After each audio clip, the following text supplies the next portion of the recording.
अतिरिक्त कार्यकारी अभियंता किरण चौधरी यांचा निरोप समारंभ कार्यक्रम संपन्न। धुळे शहरातील वरखेडी कुंडाणे 400 केव्ही सबस्टेशन येथील अतिरिक्त कार्यकारी अभियंता किरण पी चौधरी यांचा आज 400 केव्ही कुंडाणे सबस्टेशन या ठिकाणी निरोप समारंभ कार्यक्रम पार पडला। गेल्या सलग 25 वर्ष या ठिकाणी त्यांनी आपले कर्तव्य बजावले, आपली सेवा बजावली। अतिशय उत्कृष्टपणे त्यांनी या ठिकाणी आपले कार्य केले। तर अधिकारी कर्मचाऱ्यांना देखील अधिकाऱ्यांचे कर्तव्य काय असते याची जाणीव या ठिकाणी त्यांनी करून दिली। अतिरिक्त कार्यकारी अभियंता किरण पी चौधरी हे 1999 साली 400 केव्ही खडका या ठिकाणी रुजू झाले। खडका येथे 1.5 वर्ष त्यांनी आपले कर्तव्य बजावले। तदनंतर 400 केव्ही बाबडेश्वर येथे 6 महिने आपली सेवा बजावली। तदनंतर धुळ्यात ते रुजू झाले। 400 केव्ही धुळे कुंडाणे सबस्टेशन या ठिकाणी त्यांनी आपले कर्तव्य बजावले। एकूण 25 वर्ष सेवा या ठिकाणी त्यांनी दिली। प्रदीर्घ सेवा दिल्यानंतर त्यांची 400 KV Nagothane Vashi substation zone या ठिकाणी बदली झाली। त्यांना आज या ठिकाणी त्यांचा सत्कार करून समारंभ कार्यक्रम पार पडला।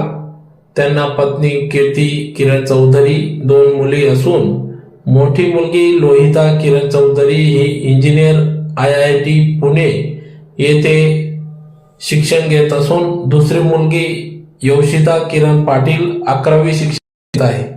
तर अतिशय उत्कृष्टपणे या ठिकाणी आपल्या कर्तव्याबरोबरच मुलींना देखील अतिशय उत्कृष्टपणे शिक्षण दिले व मुली देखील अतिशय उत्कृष्टपणे या ठिकाणी चांगले शिक्षण घेत आहेत। तर अशा या उत्कृष्टपणे सेवा बजावणाऱ्या अतिरिक्त कार्यकारी अभियंता किरण चौधरी यांचा सत्कार या ठिकाणी सर्व अतिरिक्त कार्यकारी अभियंता, अधिकारी, कर्मचारी यांच्या वतीने या ठिकाणी सत्कार करण्यात आला। तर कार्यक्रमाप्रसंगी अतिरिक्त कार्यकारी अभियंता 400 केव्ही गाडी साहेब हे अध्यक्षस्थानी होते।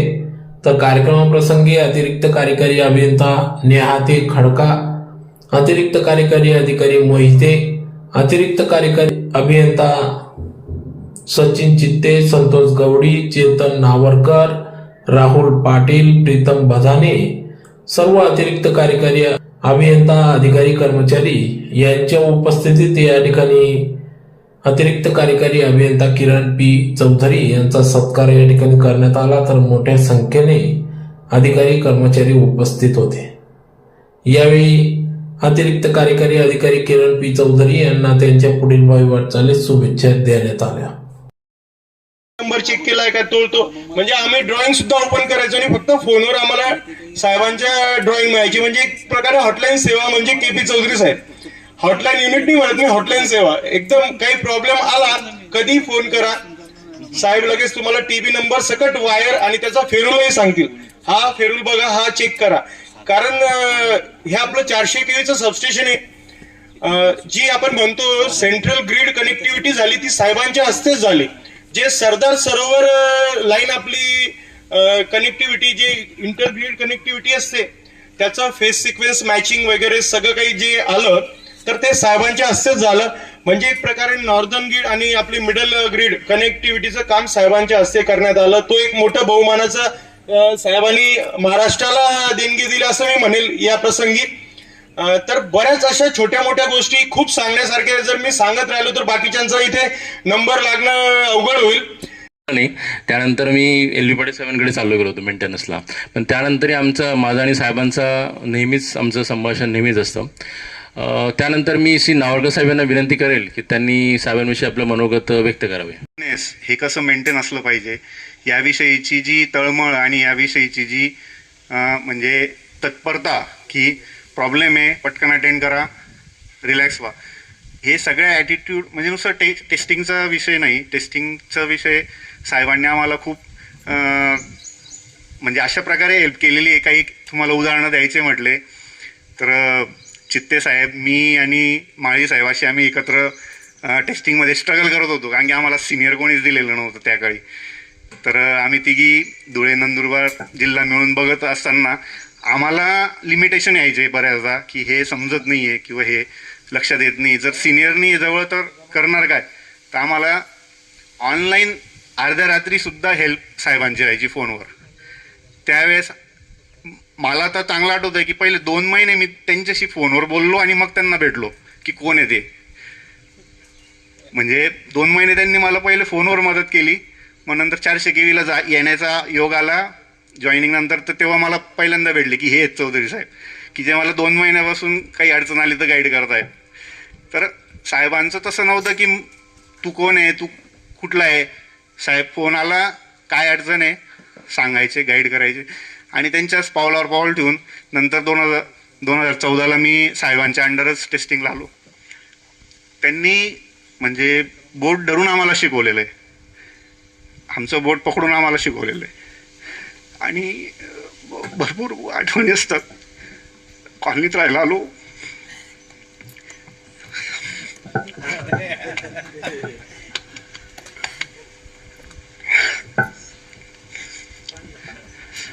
साहेब मॅडमांनी आम्हाला कधीच जाणवू दिलं नाही की कोणीतरी म्हणजे कॉलनीत एक फॅमिली कुटुंब म्हणून आम्हाला वातावरण मिळालं. साहेबांमुळे कोणताही फंक्शन असेल, गणपती असेल, काहीही असेल, साहेबांचा पुढाकार.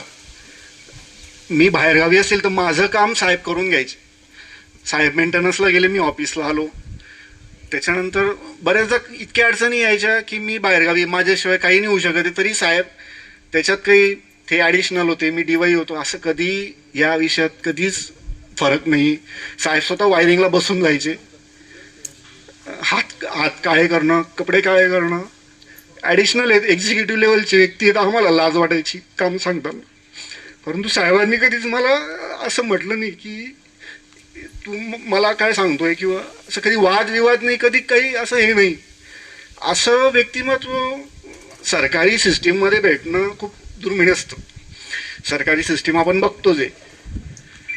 काम बने रहो पगला, काम करेगा अगला, त्या उक्तीने हे सिस्टीम चालते. साहेबांनी कधीच या गोष्टीला असं पद्धतीने हे केलं नाही. साहेब मी म्हणतो चुकून सरकारी सिस्टीममध्ये जे चांगले लोक येतात त्यापैकी एक साहेब आहेत की जिथं ते सिस्टीम इम्प्रूव्ह करण्यासाठी काम करतात. साहेबांचं अजून वैशिष्ट्य सांगतो ज्याचे तुम्हाला लक्षात येईल. साहेबांना ॲप्रिशिएशन सर्टिफिकेट मिळालेलं आहे. त्यांनी ग्रीड कोलॅप्स झालेली होती महाराष्ट्राची, तर गुजरातहून ग्रीड कनेक्टिव्हिटी LDने सांगितली की तुम्ही घेऊन द्या तरच महाराष्ट्रात वीज पूर्ववत होईल. त्यावेळी गुजरातमधून सरदार सरोवर लाईन सिंक्रोनाइज करून 2002 साली साहेबांनी ग्रीड कनेक्टिव्हिटी मिळवून दिली होती. त्याच्यासाठी LDने साहेबांना ॲप्रिशिएशन दिलं आहे. असा काळ होता की जेव्हा सगळेच घाबरायचे. नंतर बसबारची ड्रॉइंग साहेबांना तोंडीपाठ, म्हणजे ते आता कसं काय, मला 4 महिने लागले, मला इतक्या तरी शंका राहायच्या. साहेबांच्या प्रत्येक गोष्टीवर इतकं डिटेलमध्ये स्टडी होता. नंतर आमचं सगळ्यात सुंदर जीवन म्हणजे आमच्या जीवनातला सगळ्यात सुंदर किस्सा की जो मी कदाचित मरतानाही आठवेल, की आमचं रोज सकाळी टपरीवर भेटणं. सगळी 400 KVची गँग, बाहेरचे लोक आलेले पहिले गाडी टपरीवर थांबवायचे.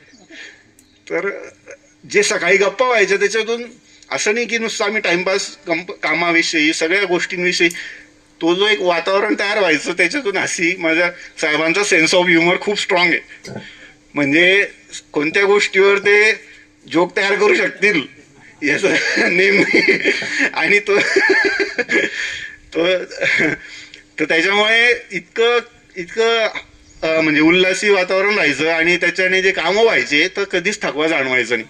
हे खरं यशाचं गमक आहे. आणि सिस्टीम हेल्दी असण्याचं, नाही तर तुझं माझं हे माझं नाही ते हे माझं काम नाही, किंवा सकाळी आल्यावर एकमेकांच्या नजरांमध्ये जो म्हणजे एक नजर न मिळवता जे कामं करणं असतं किंवा तो जो एक वातावरण असतं ते तसं कधी तयार नाही झालं.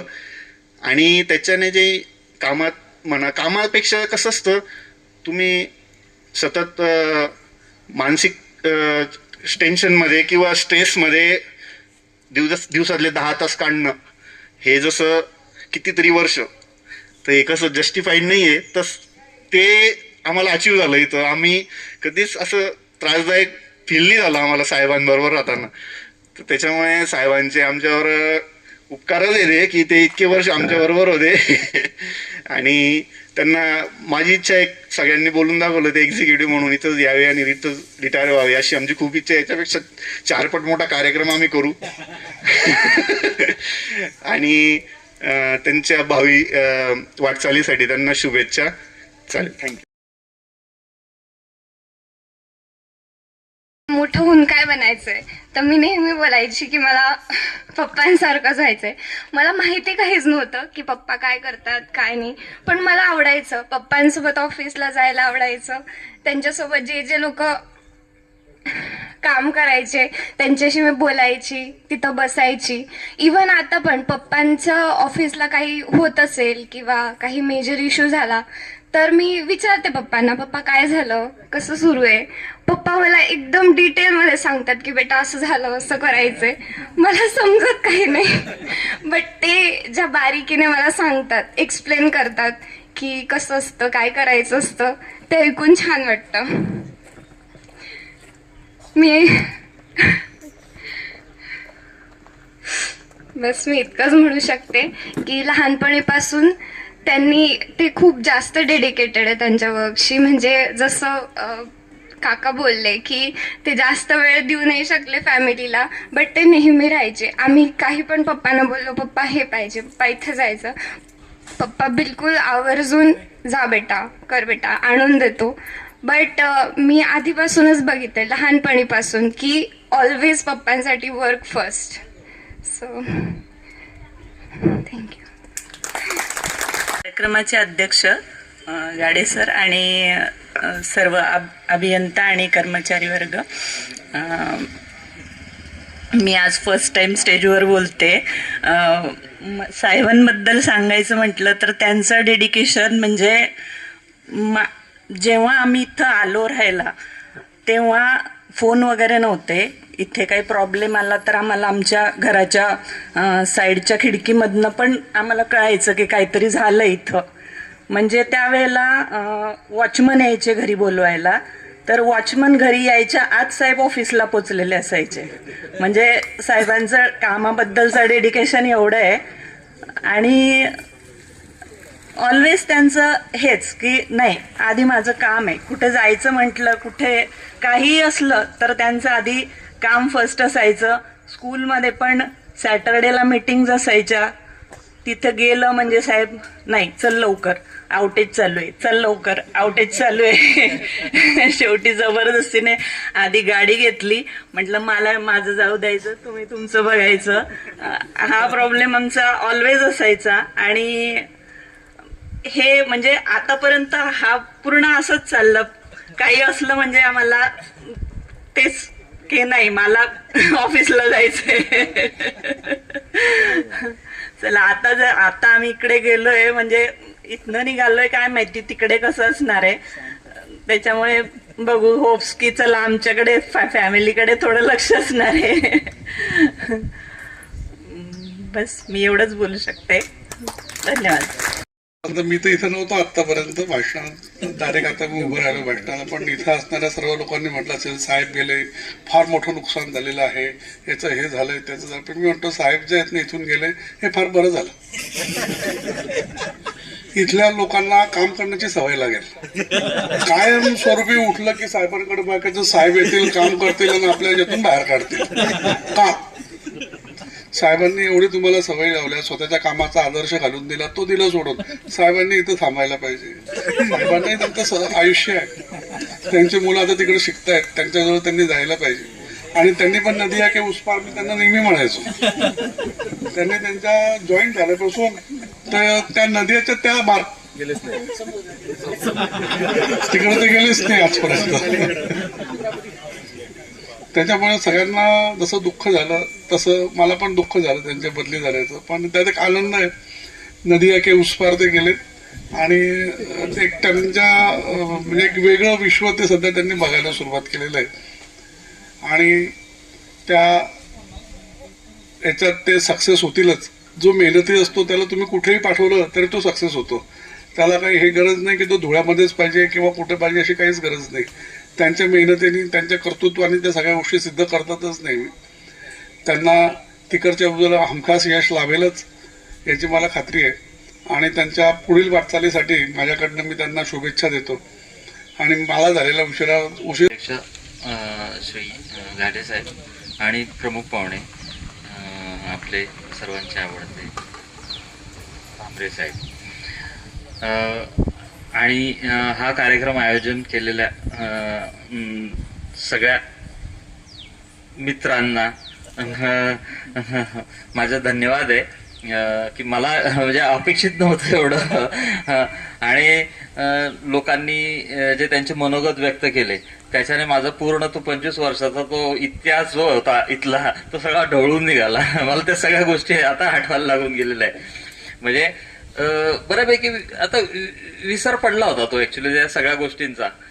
सगळ्यांनी त्या गोष्टी काढल्या त्याच्यामुळे असं वाटायला लागलं की अरे आपण आत्ताच जस्ट इथं आलेलो होतो आणि आता ह्या गोष्टी काल परवा झालेल्या होत्या. आणि कामाचं तर बघितलं मी ऍक्च्युली कसं होतं की इथं आल्यानंतर जेव्हा मी आलो माझी जेव्हा पोस्टिंग झाली 2001 साली तर इथं ऍक्च्युली कामासाठी पण भरपूर स्कोप होता आणि चला जे शिकलो त्याचं प्रॅक्टिकल करायला पण भेटलं त्याच्यामुळे पण मला शिकायला भेटून गेलं इथं. बाकी असंच तिच्यामध्ये ते कसे दिवस निघून गेले हे समजलं नाही. बरोबर माझ्या इथं जेव्हा आम्ही आलो त्यावेळेस आमचं पूर्ण माझ्या कॉलेजचे मित्र सगळे आम्ही इथं होतो. तर त्यावेळेस ते दिवस निघत गेले. वेगवेगळ्या कोणी मेंटेनन्सला होतं कोणी लाईन्सला होतं तर प्रत्येकाचे ते अनुभव समजत गेले. आणि एक आहे की म्हणजे कोण आहे आणि कोण गेल्यानंतर काय होईल असं काही नसतं. हे सगळं टीम वर्क असतं. आपण टीम वर्कने काम करायला पाहिजे आणि जर केलं ना तर मग काय कोणी केपी चौधरीची गरज नाही असं मला वाटतं. फक्त आपण थोडंसं जर मदत एकमेकांच्या याच्यामध्ये केलं की आपलं हे डिपार्टमेंट आहे ना तो बघेल असं जर केलं ना तर मग कोणतंच काम होणार नाही आणि सगळ्यांनाच त्रास होईल. बोंडे साहेब होते ललित पाटील साहेब होते युवी पाटील साहेब पण होते त्यावेळेस. तर त्यावेळेस कामाचं इथं स्वरूप असं होतं की जे काम पहिले मेजर आहे की सपोज लाईन ब्रेकडाऊन आहे तर सगळ्यांचं काम ते होऊन जायचं आणि लाईनचे जे हेड असतील ते डिफाईन करायचे की वो कोणी काय काम करायचं की चला बाकी लाईन्सवर जाणारे ते चालले जातील लाईन्सला. काही मटेरियल लागणार असेल तर एकाला असाइन केलं जायचं की वो गाडी आल्यानंतर ही तिच्यात लोड करायची आणि पाठवायची किंवा काही टेस्ट असेल तर त्या टेस्ट करायच्या. बाकीचे म्हणजे त्याच्यामुळे तो डिस्ट्रीब्युटेड राहायचा. इथं एक साठे साहेब आले होते मध्ये काही तरी एखाधिक वर्ष असतील ते. तर ते ज्या दिवशी जॉईन झालं ना त्यावेळेसही असं झालं होतं की सरदार सरोवरचे ऑकरन्सेस झाले होते. आल्याला जॉईनच्या दिवशीच झाली होती. मेजर ब्रेकडाऊन झालेलं होतं आणि मग साहेबांना आल्याला जॉईन केल्याबरोबर अजून कंट्रोल रूमला आले आम्ही डिस्कशन चालूच होतं की असं इथं हे लाईन्स आहे हे ते. आणि तेवढ्याच ते सरदार सरोवरचं ट्रिपिंग झालं. सरदार सरोवर ट्रिपिंग झाल्यानंतर साहेब म्हणे नाही मला जायला पाहिजे म्हणे मी बघणं पण होऊन दे.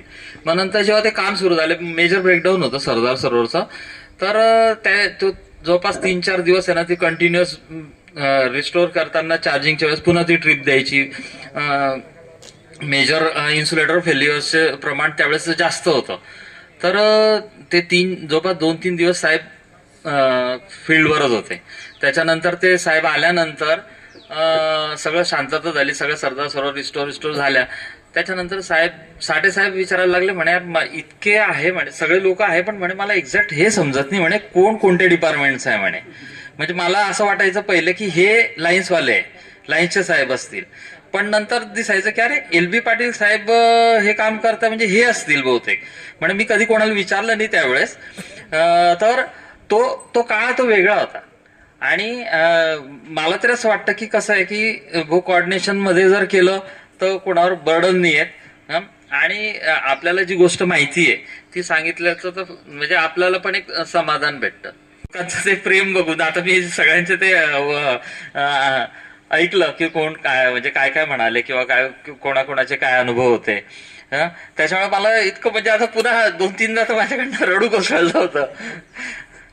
म्हणजे मी आता बिलकुल इतकं तयार झालो होतो की नाही आता आपल्याला तर कन्फर्म जायचं आहे. म्हणजे आता पुन्हा असं होऊन गेलं की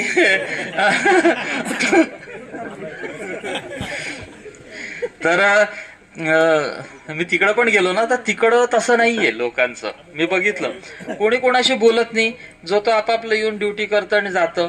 तर मी उलट गेलो ना, तर मी जवळपास एकेकाला घेऊन बसायचो. मग ते म्हणे, साहेब आतापर्यंतचे जे साहेब लोक येणारे आम्ही बघितले ना, ते आले की त्यांचा एकच विचारायचा की मी 4 महिन्यात जाणार, माझी इथं जॅक आहे, मी असं करणार आणि मी जाणार.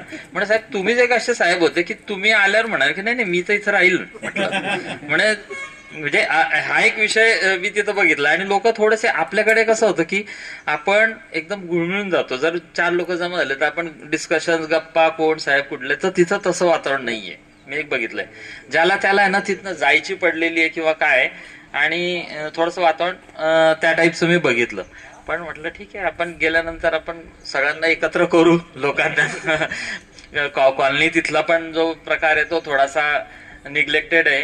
तिथं पण खूप प्रॉब्लेम्स आहेत लोकांचे. म्हणजे मी बघितलं क्लास 3 क्लास 4चे क्वार्टर्स आणि त्यांची कंडिशन फार खराब आहे. आणि थोडंसं नागोडा आणि सबस्टेशन हे जे आहे ना थोडंसं आउटस्कर्टला आहे. आउटस्कर्ट म्हणजे पण वेरस तो मुंबई गोवा हायवेलाच आहे, पण थोडंसं आयसोलेटेड एरियामध्ये आहे, सगळं जंगल आहे. तर म्हटलं हे धोकेदायक आहे, म्हणजे क्वार्टर्स आणि हे चांगले असायला पाहिजे. मी त्यांना म्हटलं की आता इथं आल्यावर म्हटलं मी राहील ना, तर मी नुसतं ड्युट्या करेल असं नाही, म्हटलं मी काम तर करेलच. तर असे जे खूप सगळ्यांचे म्हणजे त्या गोष्टी आता पुन्हा तर मला ते सगळं रिकॉल व्हायला लागून गेलेलं आहे, जे बऱ्यापैकी आता मी विसरत चाललो होतो त्या गोष्टी. आणि हे सगळ्यांचं प्रेम होतं, एवढे सगळे जमा झाले. म्हणजे मला अपेक्षित नव्हतं की एवढा, ठीक आहे म्हटलं आपण भेटू म्हटलं सगळेजण जाण्याच्या आधी, एवढं होतं. पण साहेबांनी त्यांचे जे मेहनत आहे, मला भरपूर लोकांनी, साहेबांनी जवळपास मॅक्झिमम लोकांना फोन केले जे 400 KV ला काम केले किंवा 400 KVच्या संदर्भामधले होते. पण आता ते सगळे बाहेरगावी असल्या कारणाने सगळ्यांनी मला फोन केला, म्हणे साहेब आम्हाला पॉसिबल नाही होणार आहे म्हणे यायला. तर म्हटलं अरे तसं नाही, म्हटलं आता त्यांनी ते अरेंज केलेलं आहे, म्हटलं अपेक्षित ते नाहीये आम्हाला, की ठीक आहे ज्याला पॉसिबल आहे त्यांनी यावं, असं म्हणजे एकदम घाई गडबड करू नये किंवा काय. तर खूप लोकांचे मला फोन पण आले आणि ही उपस्थिती आता माझ्या समोर आहेत. आणि बाकी ॲज सच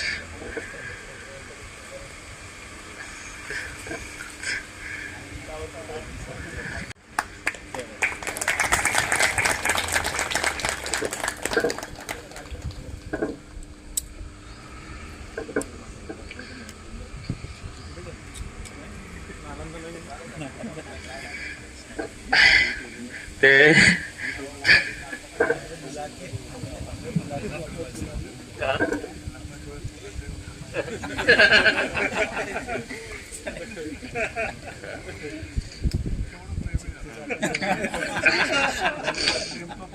मला पुन्हा ते एकदा आता एसवी समोर तर मला पुन्हा ते आठवलं. एसवी आणि नेहमी मला म्हणायचा चौधरी साहेब ते ना त्या लळिंगचं तिकडे समुद्र आहे म्हणे. हॅलो, मी समुद्र किती लांब आहे ते मला समजलंय. आता मी समुद्र किनारी आहे डायरेक्ट, तिथनं समुद्र 30 किलोमीटरवर आहे. या तिकडे आले कोणी तर फिरायला आले तर भेटा. तर बस आता माझ्याकडे बोलायला शब्द पण नाहीये. तुम्ही सगळ्यांनी प्रेम दाखवलं, आले, सगळ्यांचे आभार मानतो आणि माझे 2 शब्द मी संपवतो. आदरणीय KP चौधरी साहेब, सगळे आमचे इंजिनियर्स आणि माझ्या बंधू भगिनींनो, आज धुळ्यामध्ये माझं पहिलंच भाषण आहे आणि ते KP चौधरी साहेबांच्या निरोप समारंभाचं. KP चौधरी साहेबांचा नाव मी 2008 मध्ये आमच्या ग्रुपमध्ये फक्त बघितलं होतं, कारण की एक महाराष्ट्राचा एक टोटल मेंटेनन्स ग्रुप होता. त्या ग्रुपमध्ये मी पण होतो आणि त्याच्यामध्ये KP चौधरी साहेबांचं आम्ही नाव बघितलं होतं. आम्हाला त्यावेळेस एक लॅम्प कनेक्टरचं अडचण आली होती 400 KVची. तर त्यावेळेस त्या ग्रुपमध्ये आमचे मित्र योगेश देशपांडे साहेब म्हणून होते. ते म्हणे आपण त्यांना विचारू, ते नक्कीच आपल्याला सांगतील. तर डेफिनेटली त्यांनी आम्हाला त्यावेळेस मार्गदर्शन केलं होतं. पण असा धुळ्यामध्ये योग येईल आणि मी कार्यकारी अभियंता म्हणून धुळ्याला येईल हे मी विचारही केला नव्हता. परंतु के पी चौधरी साहेब इथं आहेत असं वाय डी चव्हाण साहेब SC खाडका यांनी सांगितलं. ते म्हणे तुम्ही जा, तुम्हाला काहीच अडचण येणार नाही तिथे. त्याप्रमाणे या एका वर्षामध्ये ज्या दिवशी मी आलो त्याच दिवशी मला असं समजलं की के पी चौधरी साहेब जाणार आहेत, ते रिलीव्ह होणार आहेत, त्यांची ऑर्डर आलेली आहे. पण परमेश्वराच्या कृपेने 1 वर्ष त्यांचा आम्हाला सहवास लाभला. यावेळेस आम्ही त्यांच्या बाबतीत खूप प्रयत्न केले, खूप त्यांना थांबायचा प्रयत्न केला, पण ते काही होऊ शकलं नाही. परंतु आमचे प्रयत्न नुसतं ते नागोठाण्याला गेले म्हणून तिकडंच गेले असं नाही आहे. आमचे प्रयत्न चालूच राहतील आणि आम्ही नक्कीच वर्षभरामध्ये 6 महिन्यामध्ये त्यांना आणण्याचा प्रयत्न करू, जेणेकरून की मला रिलीफ मिळेल. कारण की के पी चौधरी साहेब जर लोकलला असेल तर मला काहीच अडचण यायची नाही किंवा काही असं टेन्शन बर्डन काहीच राहायचं नाही की बाबा आहे के पी चौधरी साहेब सांभाळून घेतील. पण परमेश्वराच्या कृपेने एका वर्षामध्ये कोणत्याही अशा मेजर काही अडचणी आल्या नाहीत, फक्त सरदार सरोवर सोडून. बाकी तर सगळ्या लोकांनी के पी साहेबांसोबत बरंच काही सगळ्या गोष्टी कॉलनीच्या, सबस्टेशन फाउंडेशनच्या ज्या ज्या काही हिस्ट्री आहे त्याबद्दल सगळ्या गोष्टी सांगितल्यात. आणि के पी चौधरी साहेब तुम्ही तिथे 400 KVलाच आहात आणि हे पण 400 KV आहेत. आता सध्या तुम्ही दोन्ही धुळे आणि नागोठाणे आम्हाला ज्या वेळेस आपले सगळे मित्रच आहेत, सगळे कलिग आहेत. तुम्ही सगळ्या लोकांना 2000 बॅचला बऱ्यापैकी ट्रेन केलेलं आहे. असा कोणताच माणूस नाही आहे तुमच्या ग्रुपमध्ये किंवा त्रिमूर्तीमध्ये तुमच्या पवार आणि असं म्हणजे असा कच्चा मेंबर असा राहिलेला असेल असं काही नाही आहे.